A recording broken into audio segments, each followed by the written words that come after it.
किस प्रकार से मेरे मर्यादा पुरुषोत्तम श्री राम जी और किस प्रकार से आज भावरी और मैया सीता जी का जो है किस प्रकार से प्रभु के साथ में विवाह होता है, किस प्रकार से भावरी पड़ती हैं और किस प्रकार से राजा जनक जी अपनी पुत्री का कन्यादान करते हैं। कि कहा जाता है बेटी जो होती है वो घर की लक्ष्मी होती है, और जिस दिन बेटी वो लक्ष्मी घर से चली जाती है मानव ये प्रतीत होता कि सारा सब कुछ चला गया। क्यों? लड़की पराई के घर जब जाती है, बाप दूसरे घर में अपनी बेटी को ब्याहने के लिए ब्याह कर देता है, और जब बेटी दूसरे पराई घर को चली जाती है तब भी लड़की का और पिता का दर्जा सदैव नीचे रहता है। क्यों? क्यों नीचे रहता है? क्या हम लड़की वाले हैं? इसलिए जिसने अपनी लक्ष्मी दे दी है उसने सब कुछ दे दिया, फिर काहे का दर्जा नीचे रहता है? क्योंकि लक्ष्मी जो बेटी है वो साथ में आती है, अपने लेकर के तीन चीजें लेकर के आती है, खुशी, लक्ष्मी, शक्ति। ये तीन चीजें बेटी अपने जीवन में अपने साथ में लेकर के आती है। अरे 4-5 बेटियां हो गई जिसकी वो समझते हैं कि मेरी बेटियां बहुत हो गई, उबराने लगते हैं, ऊब आने लगती है कि मेरी इतनी बेटियां हैं, मैं अपनी बेटियों का विवाह कैसे करूं। लेकिन जब बेटी आई है तो वो अपने साथ में कुछ ना कुछ लेके आई है, क्योंकि इधर जब पिता अपनी बेटी का विवाह करता है और वही अपनी बेटी की शादी में कितनी व्यवस्था करता है कि मेरे मेहमान आते हैं वो किसी चीज की कमी ना पड़े, कोई चीज ऐसी ना महसूस हो, मेरी बेटी के विवाह में कोई ऐसी कमी ना रह जाए। 1 महीने तक पिता ढो ढो डल करके घर में सामान को डाल देता है कि जब मेरे बेटी की जो विवाह में जो रिश्तेदार नातेदार आएंगे, मेरे मेहमान बनकर मेरे घर में पधारेंगे, तो किसी चीज की कमी नहीं होनी चाहिए। सभी का हाल होता है, लेकिन फिर भी क्या होता है, जब बेटी आंगन में जब तक बैठी रहती है तब तक लक्ष्मी आती रहती, तब तक शक्ति रहती है और तब तक खुशी बनी रहती है। बेटी के जाने के बाद ऐसा क्यों नहीं होता? आज राजा जनक अपनी बेटी के लिए जब देखा है मैया सीता जी ने प्रभु के गले में वरमाला को डाल दिया है, और वरमाला को डालने के बाद में आज उनका जितना भी चिंता था और प्रताप था वो आज प्रभु श्री राम जी ने मिटा दिया। खबर पहुंची है अयोध्या में। इधर उसी समय क्या होता है, जब जनकपुरी में प्रभु ने धनुष का भंजन किया था, उसी वो एकदम तड़ाका सा हुआ जा करके परशुराम आज तपस्या कर रहे थे, आज उनकी तपस्या भंग हो जाती है। और जब उनकी तपस्या भंग हुई है तो आज उसी जगह पर राजा जनक जी के सभा में आकर के खड़े हो जाते हैं, और एक ही राजा जब देखा है कि परशुराम आ रहे हैं तो परशुराम को देख करके आज वो जितने भी राजागण बैठे हुए थे प्रणाम करने के लिए जाते हैं, तो मन में सोच रहे कि बस मेरा निकट आ गया, मेरी मृत्यु निकट आ गई है। अपने काल को देखने लगते कि मैं आज ही हूं, आज के बाद में बचेंगे नहीं, क्योंकि परशुराम को उनके फरसे से पहचाना जाता, उनके क्रोध से पहचाना जाता है। परशुराम आए क्रोध में और राजा जनक जी के जो सभा में खड़े हो गए, इतना क्रोध है, और आकर के जैसे ही खड़े हुए राजा गणराज प्रणाम करने के लिए जब उनके पास में जाते तो वो खींचकर धक्का मार देते, वो राजा गिर जाता। डर जाते। जितनी सभा में राजागढ़ बैठे हुए आज परशुराम को देखते हैं तो परशुराम को देख करके डर जाते हैं। किसी की हिम्मत नहीं होती कि परशुराम के पास में जाएं और प्रणाम करें। वो सोचते कि बस मेरा जीवन खत्म है, मेरा जीवन खत्म है, कि किसी की हिम्मत नहीं होती। लेकिन प्रणाम तो करना, जो प्रणाम करने के लिए जाते और परशुराम धक्का मार कर गिरा देते। ये कैसा शोर शराबा है, या ये किस तरह से राजा जनक जी अपने सिंहासन पर खड़े होकर के आज देखने लगे, जाकर के प्रणाम किया है। और जब प्रणाम किया और राजा जनक जी ने प्रभु श्री राम और अपनी पुत्री सीता जी को कहा, संत को जो है सभी लोग परशुराम जी को प्रणाम करो और आशीर्वाद लो। अभी तक तो कुछ नहीं पता कि किसने धनुष को तोड़ा है, उससे पहले ही आशीर्वाद लिया जा रहा है। और पहचान जाए तो आशीर्वाद थोड़ी ना देंगे। राजा जनक जी ने कहा, बिटिया जा करके इनसे आशीर्वाद लीजिए। राजा जनक जा करके चरणों में अपना मस्तक को झुका दिया। प्रभु श्री राम और मैया सीता जी ने भी झुक करके परशुराम का आशीर्वाद लिया। आशीर्वाद परशुराम ने खुशी खुशी से दिया। लक्ष्मण भैया से विश्वामित्र ने कहा, बेटा आप भी आशीर्वाद ले लीजिए। लक्ष्मण जी झुक करके आशीर्वाद लेने लगे। और जब झुक करके आशीर्वाद लिया है तो क्या होता है, लक्ष्मण भैया और प्रभु श्री राम के पास में खड़े हो गए। अब जा करके राजा जनक के पास में परशुराम कहने लगे, राजा जनक यहाँ पर इतनी भीड़ भाड़ क्यों है, इतना शोर क्यों है। जब निगाह पड़ी है उस धनुष पे, 2 टुकड़ों में पड़ी है वो धनुष। परशुराम आकर के खड़े हो गए और वही जनक जी से कहने लगे हैं, हे जनक कहो क्या कारण है, ये भीड़ भाड़ क्यों है, और अभी शोर सा कैसा था, वीरों में छेड़ छाड़ क्यों थी, वीरों में छेड़ छाड़ क्यों थी।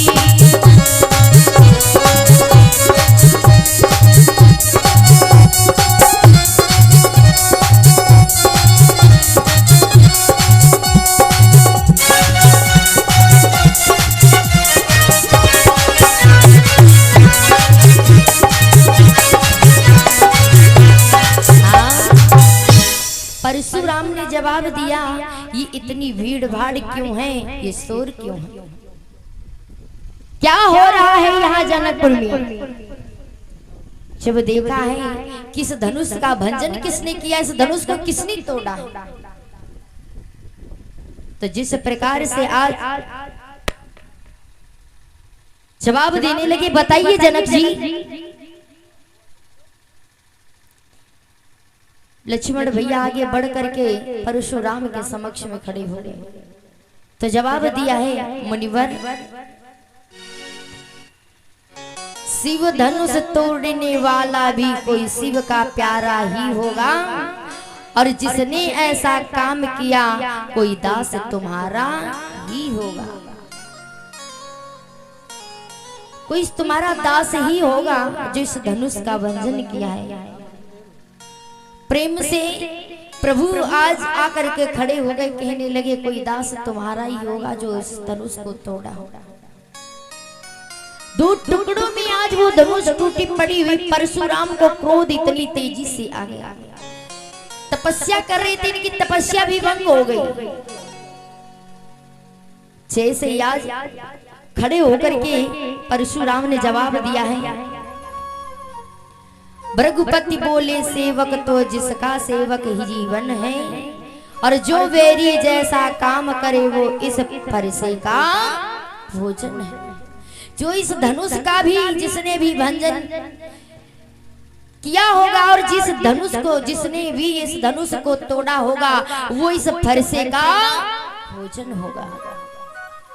किसने धनुष का भंजन किया है, किसने ये धनुष को तोड़ा है? प्रभु श्री राम मीठी मीठी आज बातों से खड़े होकर के परशुराम से बात कर रहे हैं। लक्ष्मण भैया कहने लगे ये मीठी वाणी इनको समझ में नहीं आती,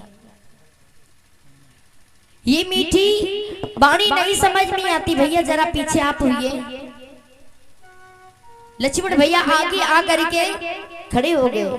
भैया आप जरा पीछे हटिए, इनको समझ में नहीं आती ये भाषा, हमारी इनको समझ में आई।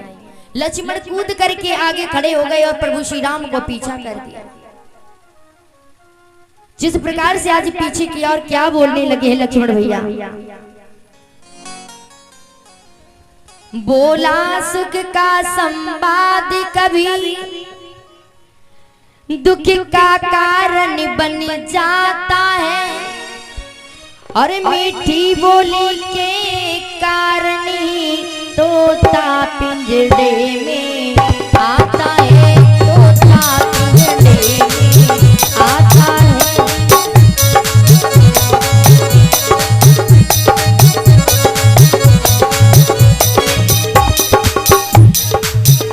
बोला सुख का संवाद कभी दुख का कारण बन जाता है, मीठी बोली के कारण ही तोता पिंजड़े में आता है, तोता पिंजड़े में आता है।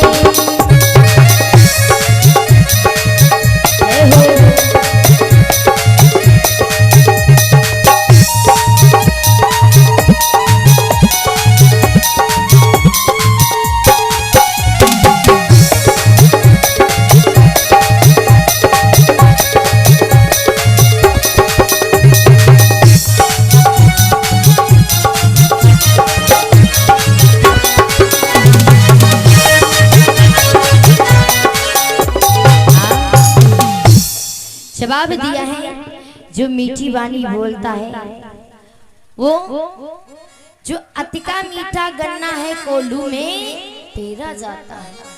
भैया आपकी भाषा इनको कहाँ समझ में आती है?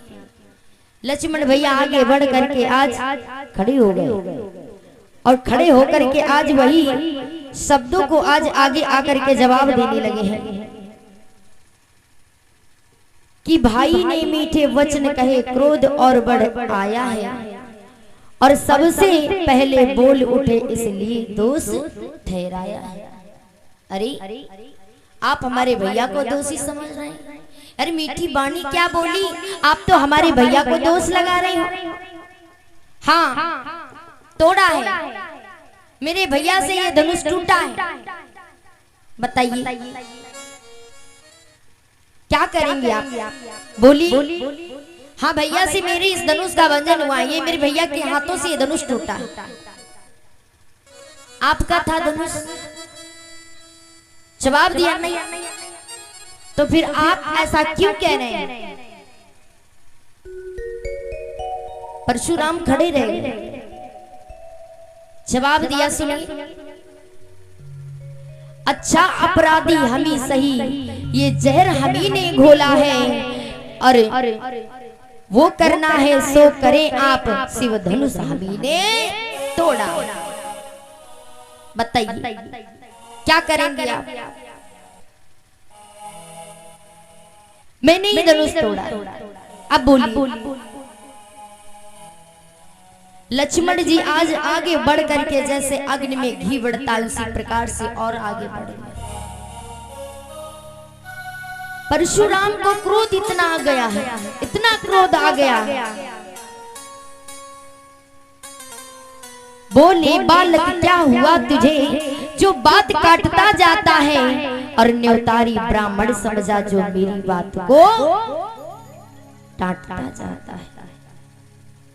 अरे तूने क्या मुझे न्योतारी ब्राह्मण समझ रखा है, जो हर बात को काटता जा रहा है, हर बात को मुझे डांटता जा रहा है। मुझे न्योतारी ब्राह्मण समझ रखा है। ए बालक तुझे क्या हुआ? परशुराम क्रोध से आंखें लाल लाल किए खड़े हैं।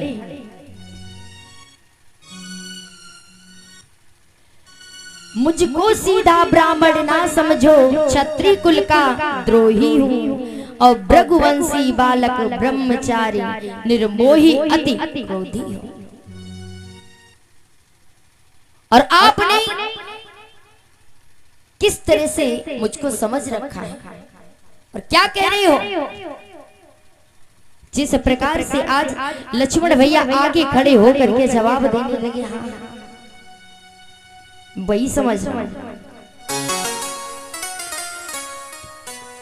मेरे इस लोहे फरिश्ते ने और खून की नदी बहाई है 21 बार इस धरती पर क्षत्रिय को हीन बनाई। 21 बार इस जो है धरती पर इस फरसे ने क्षत्रियों का खून चाहा। और आप इस फरसे को देख रहे हो? लक्ष्मण भैया कहने लगे, हाँ हाँ देख रहा हूं, देख ही तो रहा। क्यों बूढ़ा फरसा दिखलाकर क्षत्रिय कुमार को डरा रहे? बलिहार हो आप तो मंदराचल पर्वत उड़ा रहे। अरे रख लो ना, इसे छिपा लो, कहीं बाहर की हवा ना आपके फरसे में लग जाए, इसीलिए छिपा लो, छिपा लो। देखी तो रहा। हे बालक तुझे क्या हुआ है?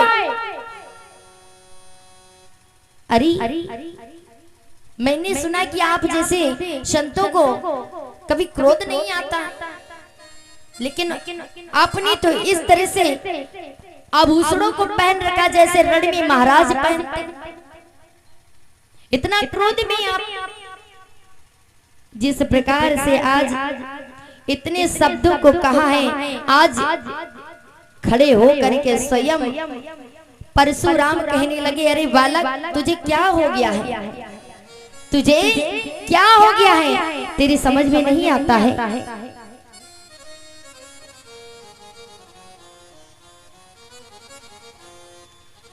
जिस प्रकार से आज समझा रहे हैं लेकिन नहीं समझ में आ रहा।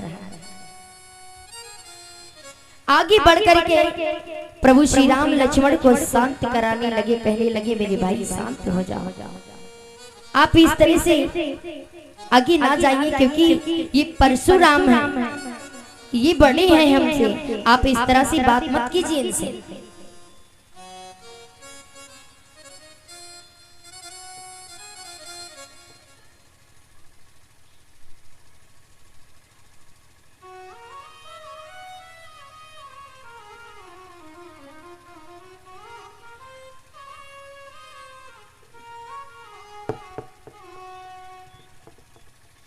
और ये मेरी भाभी की ओर से फल भगवान के चरणों में दान होते, भगवान सदैव कल्याण करें, सदैव भंडारी को भरते रहें।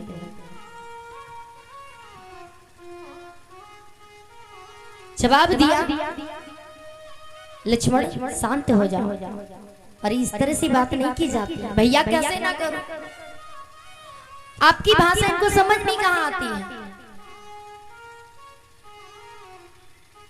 अरे हटिए भैया, हमें बात करनी दीजिए। आज जिस प्रकार से लक्ष्मण ने जवाब दिया है सुनिए परशुराम।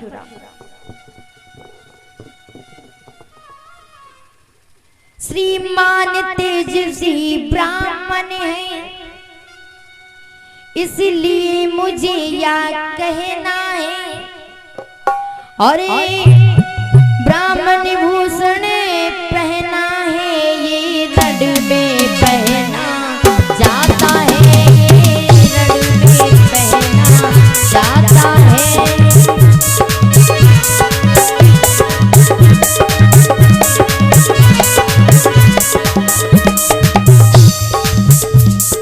जवाब दिया है, आप जिस तरह से इन महाराजों रजपूतों का गहना पहना ये रण में पहना जाता है, और आप इस तरह से खड़े होकर के जो बात कर रहे हो ये आपके मुख की शोभा नहीं देती। श्रीमान तेजस्वी ब्राह्मण है, इसलिए मुझे या कह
तरह से आपने ये पहन रखा ना, और आपकी मुख से शोभा नहीं देता है। जैसे इतने शब्दों को कहा और कहने के बाद में आज प्रभु श्री राम जिस तरह से जाना कि अब बहुत आगे बात बढ़ जाएगी, उसी प्रकार प्रभु श्री राम जी आगे बढ़े और बढ़ करके सामने खड़े हो गए। कहने लगी क्षमा कीजिए, मुझे क्षमा कर दीजिए, ये धनुष हमी से टूट गया है, क्षमा कीजिए मुझे। तो जवाब दिया, और ये हमारे दादा की ओर से भगवान के चरणों में फल और ज्ञान मुद्रा दान होते। भगवान के चरणों में भगवान सदैव कल्याण करें, सदैव भंडारी को भरते रहे। जवाब दिया कि आप बड़े हैं हमसे, आप हमें छोटा समझ कर माफ कर दीजिए, क्षमा कर दीजिए। ये धोखे से हमसे धनुष टूट गया है। जवाब दिया है, भैया कैसी बातें कर रहे हो? अरे लक्ष्मण, क्योंकि यही तो बड़े हुए। कैसे बड़े हुए? अरे इनका नाम देखो, परशुराम, कितना बड़ा नाम है इनका, तो ये बड़े हुए ना। क्षमा कीजिए, हमें माफ कर दीजिए हमें। जवाब दिया, और ये मेरी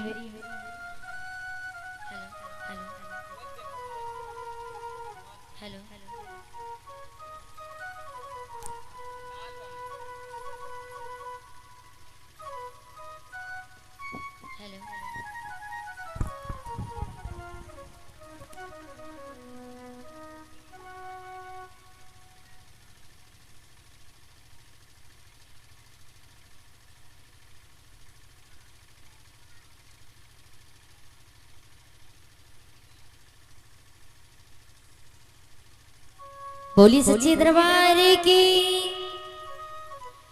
आज इस तरह से खड़े होकर के प्रभु श्री राम ने जब देखा और झुक करके माफी मांगने लगे, तो आज जिस प्रकार से कहने लगे, आप जो मुझे दोष दो, जो है जो मुझे आप जिस तरह से मुझे दंडित करना चाहते हो, मुझे दंडित कर सकते हो। जो मेरे साथ में करना चाहते हो, आपका ये फरसा खून चाटने वाला है ना, तो आप ऐसा कीजिए, ये रहा आपका फरसा और ये रहा मेरा सर। प्रभु ने अपना सर नीचे झुका दिया और खड़े होकर के परशुराम देख रहे हैं कि कहते चलाइए। परशुराम समझ गए, और समझ जाने के बाद में स्वयं जब देखा, क्योंकि ये भृगु है।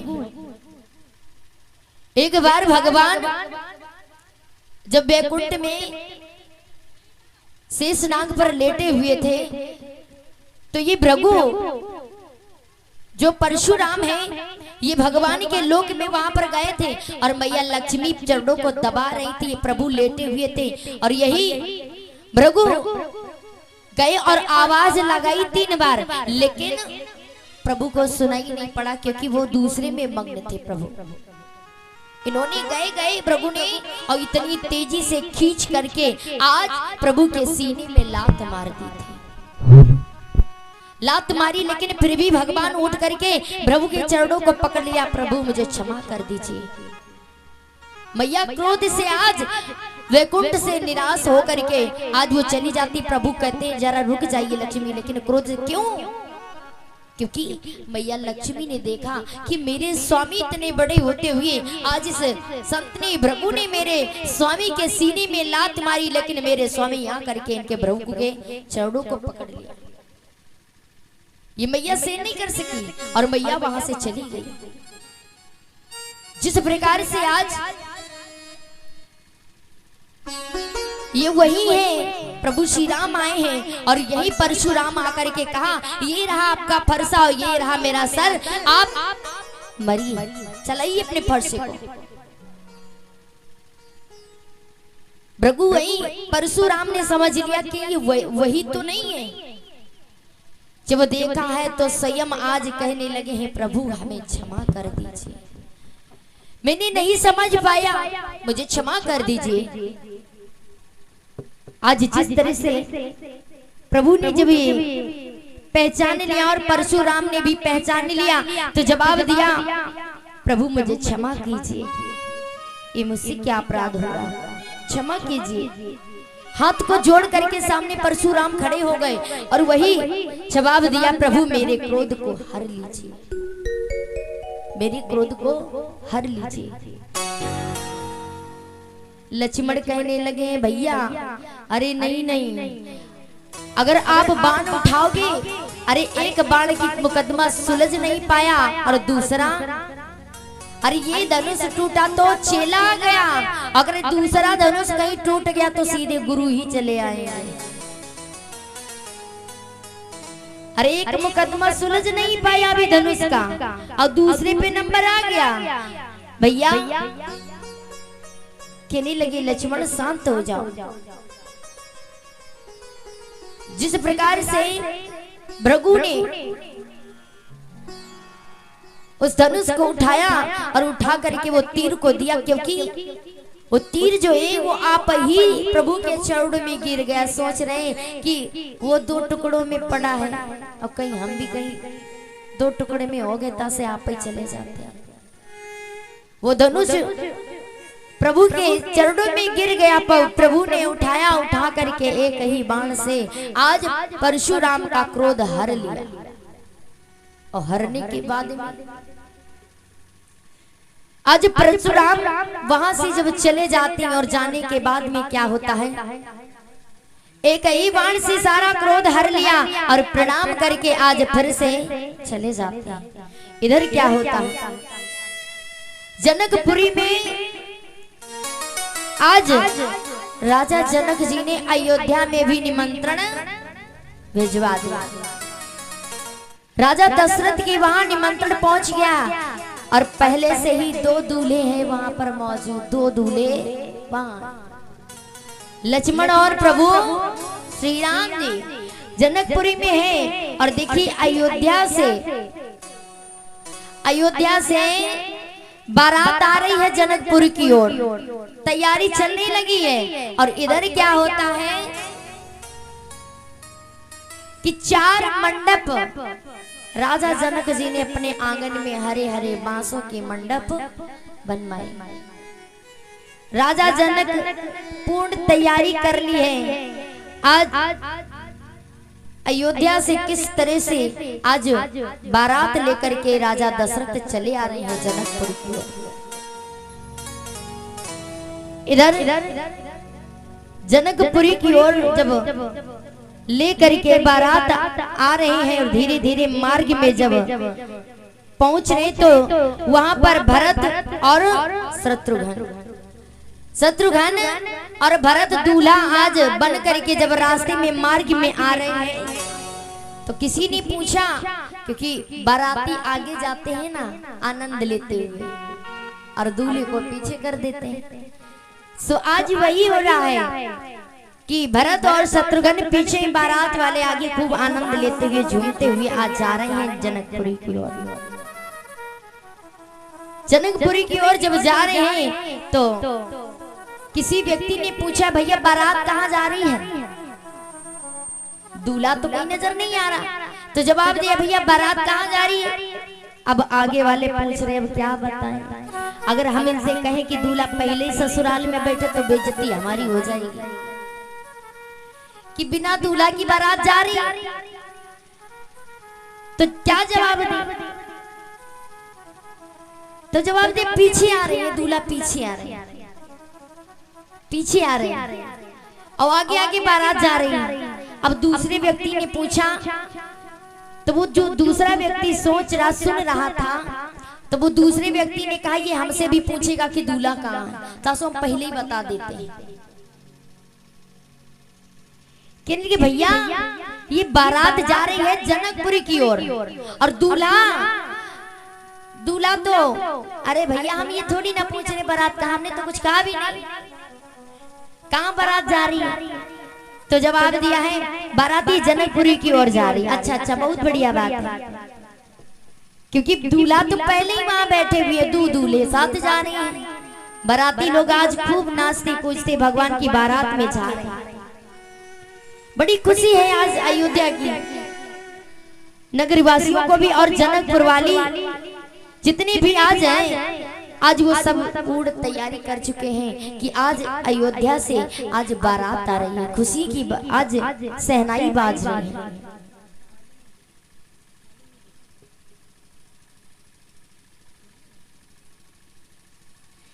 आज इधर जिस प्रकार से आगे जा रही है और खुशी का बाजा जनकपुर में बाजा, खुशियों का बाजा जनकपुर में बाजा, खुशियों का बाजा जनकपुर में बाजा, जनकपुर आए, जनकपुर में आए अयोध्या के राजा, जनकपुर में आए अयोध्या के राजा।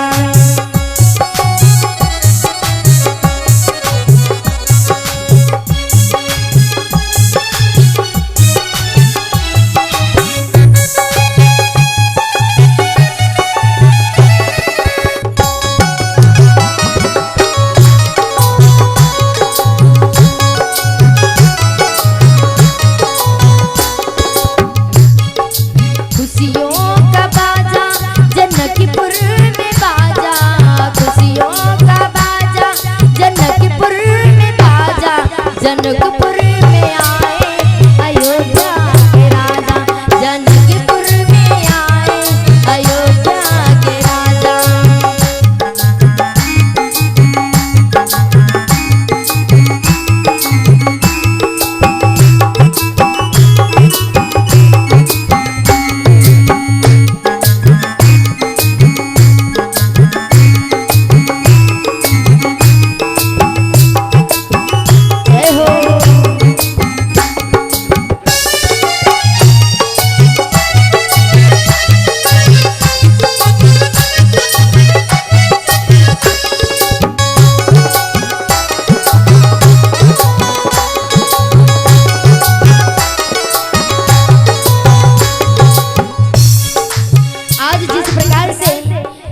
लेकर के राजा दशरथ अपने पुत्रों के साथ में खुशियों का बाजा आज जनकपुर में बाजा, खुशियों का बाजा जनकपुर में बाजा, खुशियों का बाजा जनकपुर में बाजा।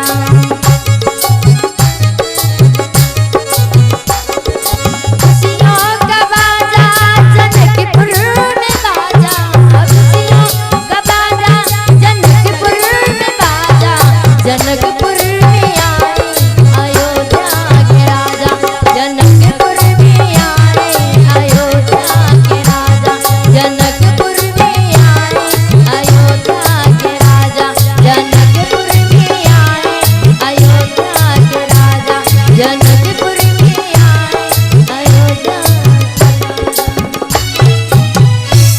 आज जब बारात जनकपुरी की ओर निकट पहुंच गई, समाचार मिला है विश्वामित्र बड़े ही प्रसन्न हैं। आज जाकर के जिस प्रकार से राजा जनक जी ने धूमधाम से आज पूर्ण तैयारी कर ली है कि मेरे मेहमान आ चुके हैं। मैया भी ने आज जब देखा है कि मेरे दामाद आ चुके हैं, तो पहले क्या होता है, मैया आरती को सजा करके द्वारे पर आ रही है, क्योंकि भगवान की बारात में जिस प्रकार से भगवान भोले बाबा की बारात में कोई ऐसा नहीं छोटा था जो बारात में ना गया। भगवान की बारात में और यही मेरे प्रभु श्री राम की बारात में जितने भी अयोध्या के नर नारी हैं, आज वो सभी बारात में गए हुए हैं। आनंद लेते हुए जब जनकपुर में पहुंचे, तो पहुंचने के बाद में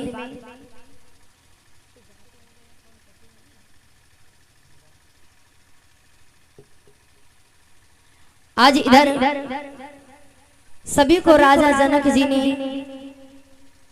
सम्मान के साथ में बिठाया और बिठाने के बाद में राजा जनक जी ने आंगन में हरे हरे मंडप, चारों मंडपों को बनवाया है और वही चारों मंडपों में किस प्रकार से आज मैया सीता जी का विवाह होता है, किस प्रकार से भावरें पड़ती हैं और राजा जनक जी किस प्रकार से कन्यादान करते हैं। तो वही एक बहुत ही प्यारा सुंदर भजन किस प्रकार से आज खुशी आज जनकपुरी में मनाई जा रही है। आज मैया तो और पिताजी तो इतना खुश से ही प्रसन्न हैं कि आज मेरी बेटी का विवाह है, क्योंकि चिंता थी जनक जी को बहुत चिंता थी, क्योंकि जब धनुष नहीं टूट पाया था और वही क्योंकि कहा जाता है इतने बड़े बड़े राजा गण उस सीता स्वयंवर में भी आए और उसी जगह पर रावण भी आया था, उस जगह पर रावण भी आया था। और क्योंकि वो रावण चाहता तो उस धनुष को तोड़ सकता था, लेकिन नहीं, और उसी धनुष पर 2 अक्षरों में लिखा भी हुआ था, जो इस धनुष को तोड़ेगा और जिसके साथ में सीता जी का विवाह होगा और सीता जी का वही। और देखिए सुंदर सी झांकी आ रही है किस प्रकार से विवाह होगा, क्योंकि सीता का हरण होगा, इसीलिए रावण ने उस धनुष का हाथ तक नहीं लगाया था। वो तोड़ सकता था लेकिन नहीं उसने तोड़ा।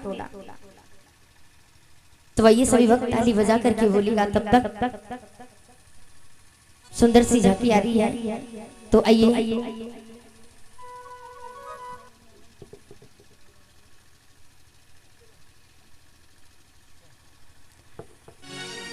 क्योंकि बहुत ही सुंदर पावर भजन है और कुछ ही पलों के बाद में झांकी किस प्रकार से कन्यादान होता है।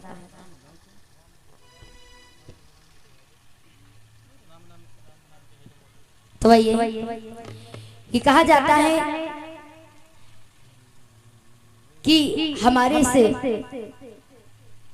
जीवन में और देश में ऐसे कौन है, जय जवान और जय किसान, इन दोनों से ही चलता है मेरा संसार। तो आइए बहुत ही प्यारा भजन है। ये धरती माँ है मेरी,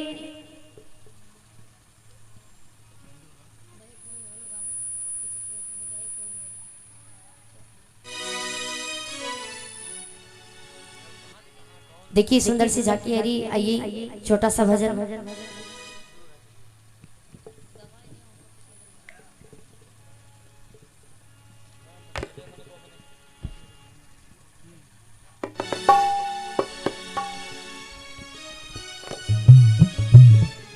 क्योंकि कहा जाता है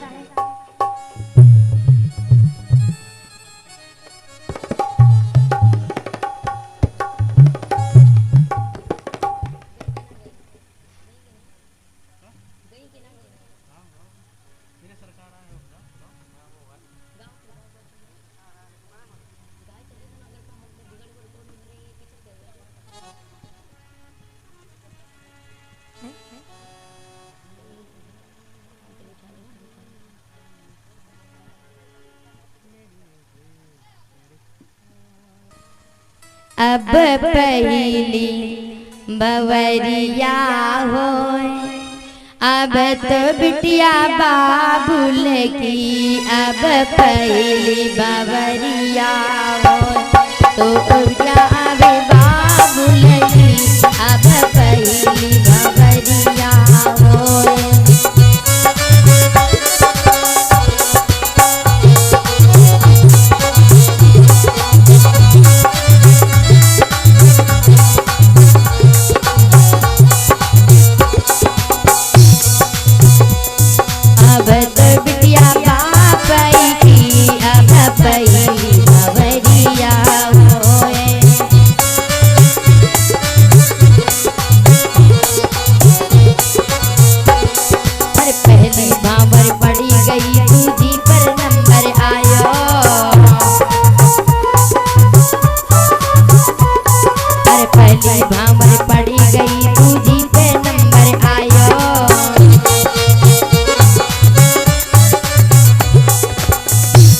अब तू जी भंवरिया होए, अब तो बिटिया बाप की, अब तू जी भंवरिया होए, अब तो बिटिया बाप की, अब तू जी भंवरिया होए।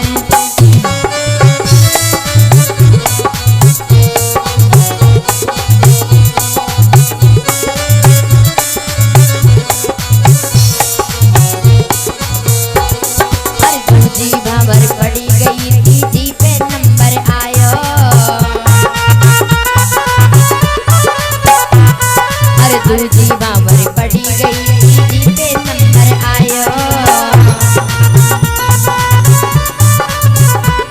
अब तीजी भावरिया होए, तेरी तो बिटिया बाप कहेगी, अब तीजी भावरिया होए, अब तो बिटिया बाप लगी, अब तीजी भंवरिया होए।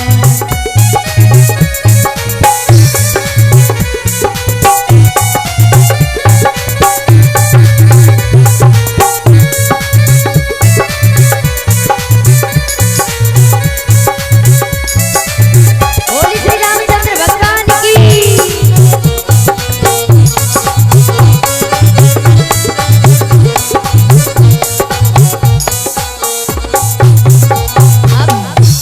पर तीजी भावर पड़ी गई चौथी पर नंबर आयो, पर तीजी भावर पड़ी गई चौथी पर नंबर आयो,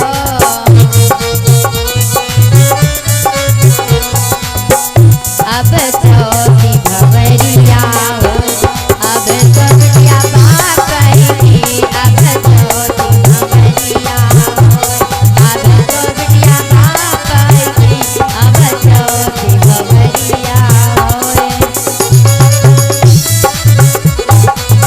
जय हो।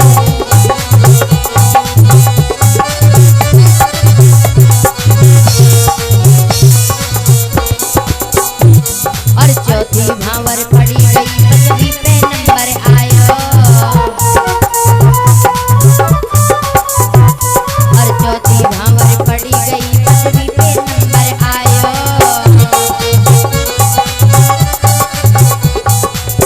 ओ अब पचई भंवरिया होए, अब तो बिटिया बाप लगी, अब पचई भंवरिया होए।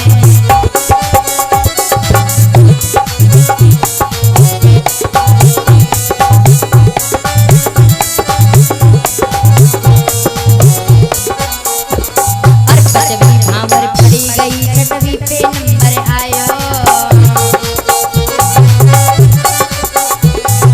पांचवी भावर पड़ी गई छठवीं पे नंबर आयो, ओ अब छठई भंवरिया होए, अब तो बिटिया बाप लगी, अब छठई भंवरिया होए, अब तो बिटिया बाप लगी, अब छठई भंवरिया होए।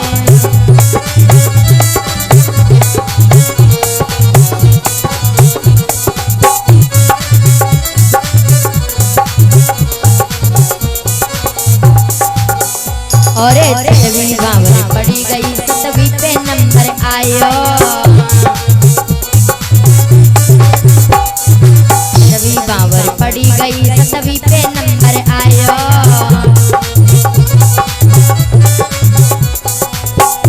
अब सतई भंवरिया होए, दुल्हन हुई गई दूल्हा की, अब सतई भंवरिया होए, दुल्हन हुई गई दूल्हा की, अब सतई भंवरिया होए।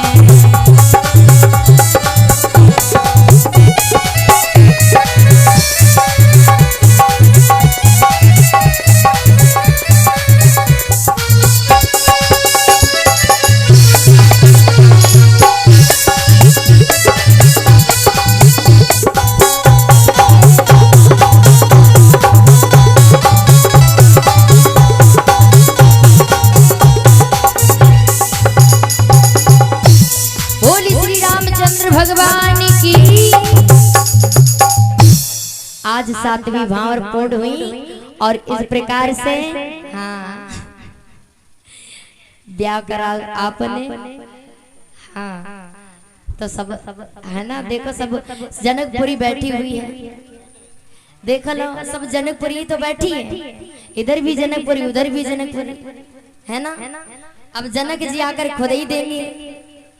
हाँ और क्या भाई, राजा जनक की बेटी का विवाह हो रहा है।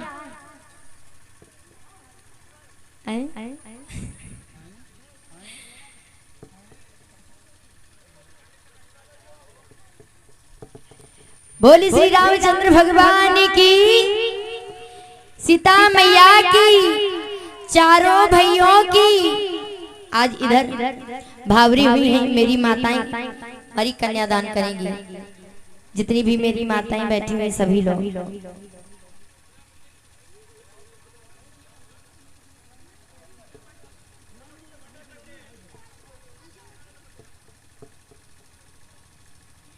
हमारी माताएं हैं, उठ करके सभी लोग कन्यादान करेंगे। आज इधर राजा जनक जी आज अपनी बेटी का कन्यादान करने के लिए, और ये अखिलेश द्विवेदी की ओर से 10 मुद्रादानी भगवान के चरण। अच्छा ब्याह करा देने के, क्या बात है, बहुत बढ़िया। सब लोग कन्यादान करेंगे। हमारी माताएं पहले उठ जाएं एक लोग, तो सभी लोग कन्यादान करेंगे। इधर राजा जनक जी आज अपनी बेटी का कन्यादान करते हैं, और किस प्रकार से, क्योंकि जो धान और जौ होता है, और किस प्रकार से, क्योंकि जौ और गेहूं, ये जौ कौन होता है और गेहूं कौन होता है। गेहूं ये होता है कि वो लड़का होता है, और जौ होता है वो लड़की होता है। जहां कहीं भी आप उसको बो दो वहां चाम जाएगा, क्योंकि जो कन्या होती है वो पराए घर को जाती है। और किस प्रकार से कन्यादान राजा जो है जनक जी करते हैं, अपनी बेटियों का कन्यादान करते हैं। तो सभी जो मेरी माता हैं एक एक करके यहाँ पर आ जाइए। एक की रैया में जो बोए बाबुल, दूजी की रैया मदान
चलते जाइए भाई सभी लोग।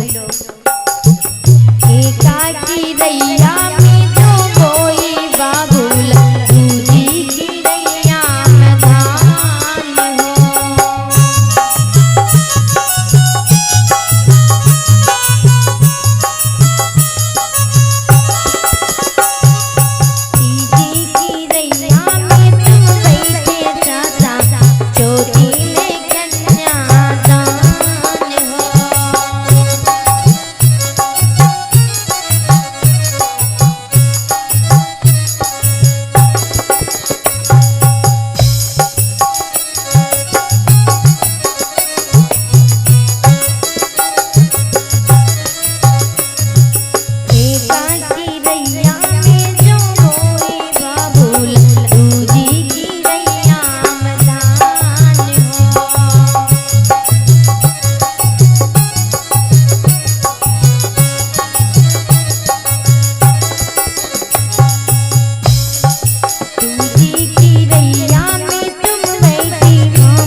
आज इस प्रकार से राजा जनक जी ने आज कन्यादान अपनी पुत्री का किया है।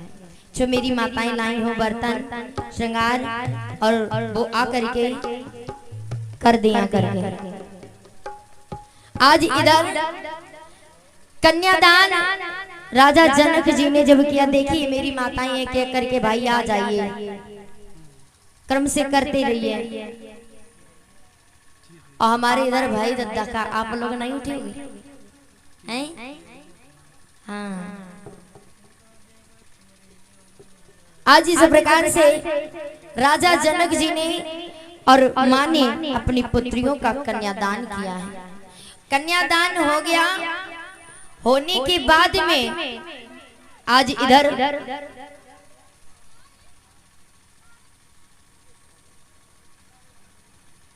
जिस प्रकार से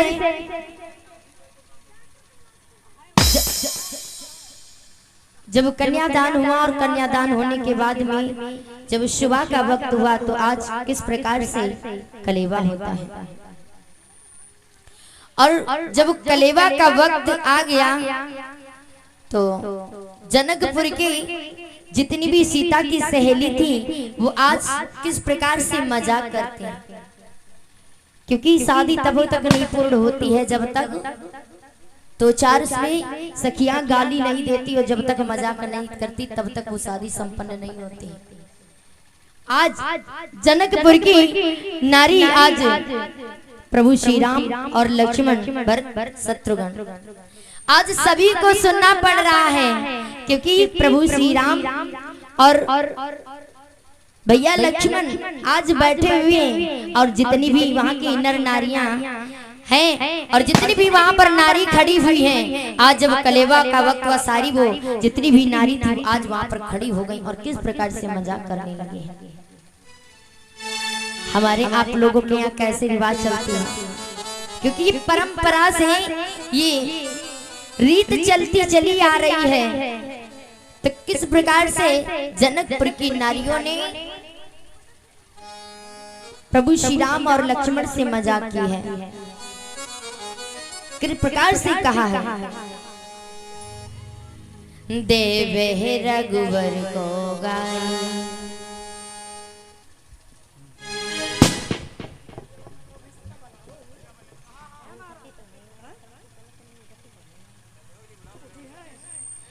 हमारी माताएं भाई सभी लोग उठिए। हाँ, और क्या अब बाराती देखो,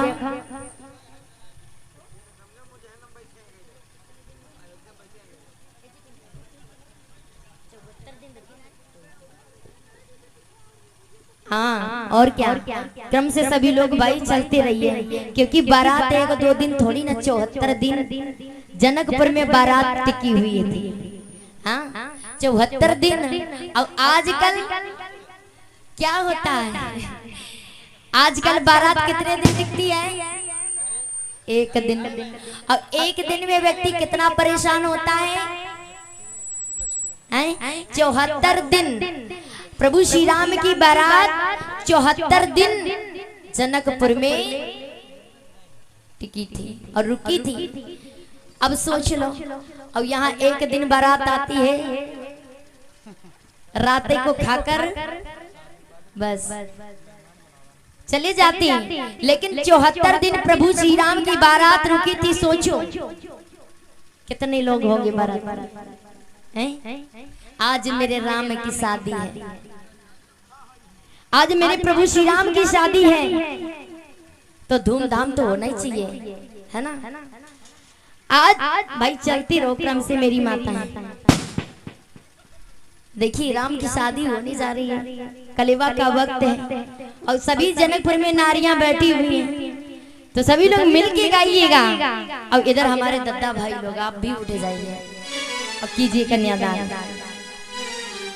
जितनी भी जनकपुर में नारियां थी वो आज किस प्रकार से प्रभु श्री राम जी से मजाक कर रही हैं और क्या कह रही हैं, देवे रघुवर को गाई जनकपुर की नारी, देवे रघुवर को गाई जनकपुर की नारी।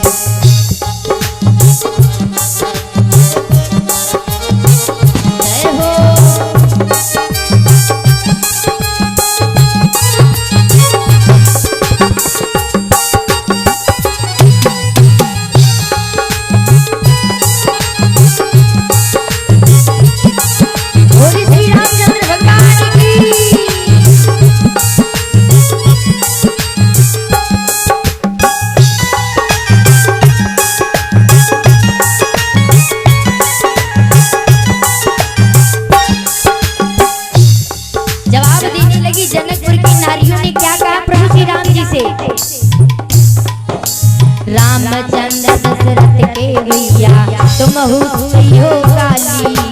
रामचंद्र दशरथ के बेटा तुम हो काली। रामचंद्र दशरथ के बेटा तुम हो काली। रामचंद्र दशरथ के बेटा तुम हो काली। तुम्हारी माता कौशल्या को, तुम्हारी माता कौशल्या को अग्निदेव छल डाली। देवे रघुवर को गाली जनकपुर की नारी। देवे रघुवर को गाली जनकपुर की नारी। देवे रघुवर को गाली।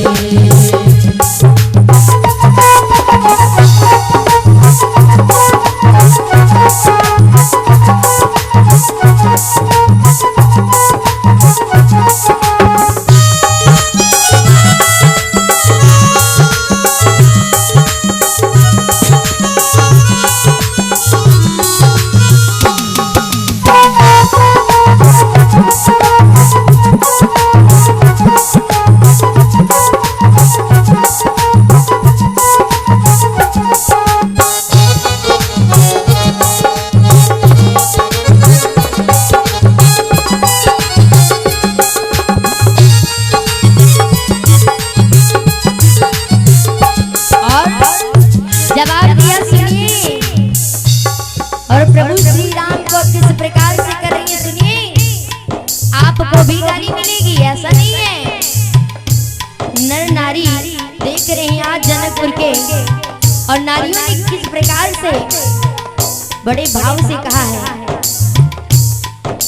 राम लक्ष्मण भरत शत्रुघ्न सब जन पई हो काली। राम लक्ष्मण भरत शत्रुघ्न सब जन पई हो काली। राम लक्ष्मण भरत शत्रुघ्न सब जन पई हो काली। राम लक्ष्मण भरत शत्रुघ्न सब जन पई हो काली। तुम्हारी बहना शांता को, तुम्हारी बहना शांता को लगो जटाधारी। देवे रघुवर को गाली जनकपुर की नारी। देवे रघुवर को गाली जनकपुर की नारी। देवे रघुवर को गाली जनकपुर की नारी। देवे रघुवर को गाली। जय हो।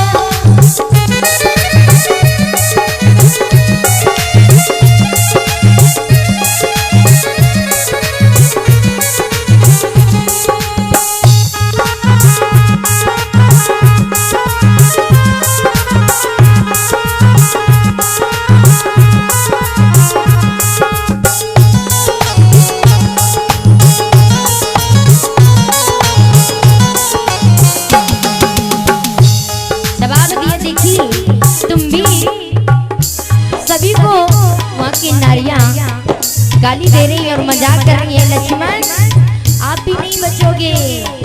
सभी को आज किस तरह से भाव में कह रही है वहाँ की नर नारी। और देवे रघुवर को गाली जनकपुर की नारी। देवे रघुवर को गाली जनकपुर की नारी। देवे रघुवर को गाली जनकपुर की नारी। देवे रघुवर को गाली।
हनुमान अंजन के लाला तुम हो पई हो गाली। हनुमान अंजन के लाला तुम हो पई हो गाली। हनुमान अंजन के लाला तुम हो पई हो गाली। हनुमान अंजन के लाला तुम हो पई हो गाली। तुम्हारी नानी अहिल्या को, तुम्हारी नानी अहिल्या को और इंद्रदेव छल डारे। जनकपुर की नारी रघुवर को गारी। जनकपुर की नारी। जय हो। दोनों हाथों से मिट्टी ताली बजाते हुए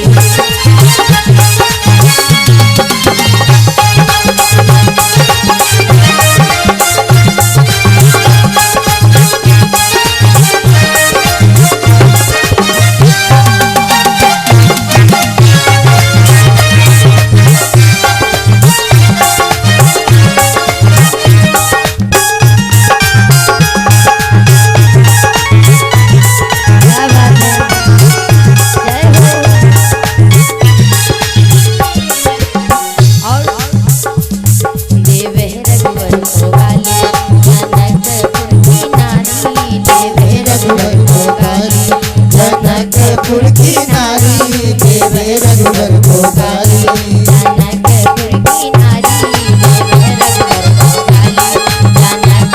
की नारी देवे रघुवर को गाली। जनकपुर की नारी देवे रघुवर को गाली। जनकपुर की नारी देवे रघुवर को। आज जितनी भी वहां की नारी थी, आज प्रभु श्री राम को ऐसा कोई नहीं छूटा जिसको बाकी नारियों ने सुना या नहीं। अब लक्ष्मण तो कहते ना, जरा सी बात होती वो उखड़ पड़ते। लक्ष्मण कहने लगे भैया क्या हम भी कुछ कह लें। लक्ष्मण कहने लगे भैया आप अगर आज्ञा हो तो हम इनको सुना दे, कुछ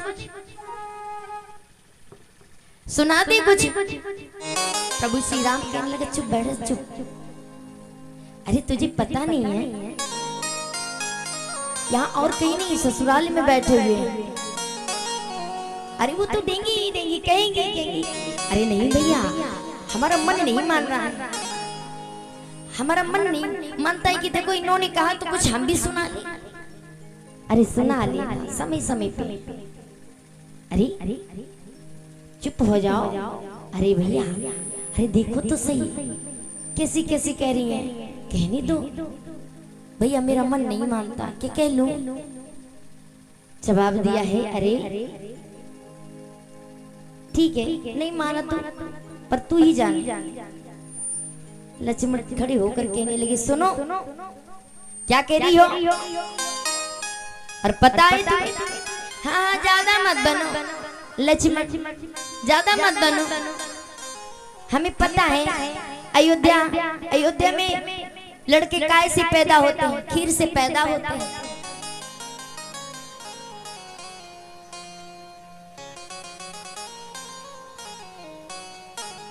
कहने लगी खीर से पैदा होती है। और यहाँ क्या होता है, जनकपुर में क्या होता है। भैया आपकी आज्ञा हो तो कह लूं। कह ले जन, कह ले लक्ष्मण, लेकिन संभल कर। तो जवाब दिया सुनो जाता मत कहो। और यहाँ क्या होता है, ना माता की जाए और ना गरीबों में आए, और ना माता की जाए और ना गरीबों में आए। लड़कियां कह रही है लक्ष्मण से। और अवधिपुरी में लड़का की पैदा खीर से आए।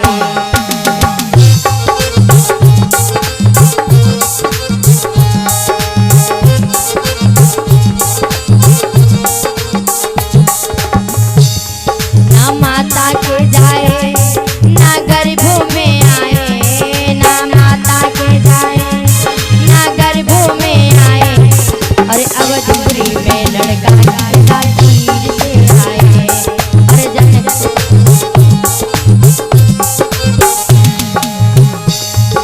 जवाब दिया बस करो और सुनो, हमारे यहाँ अयोध्या में लड़का खीर से होते और आपके यहाँ क्या होता?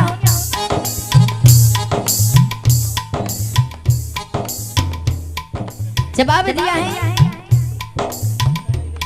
ना ईर से होती है ना पीर से होती है, ना ईर से होती है ना पीर से होती है और जनकपुरी में लड़की धरती फाड़ के होती है और जनकपुरी में लड़की धरती फाड़ के होती है।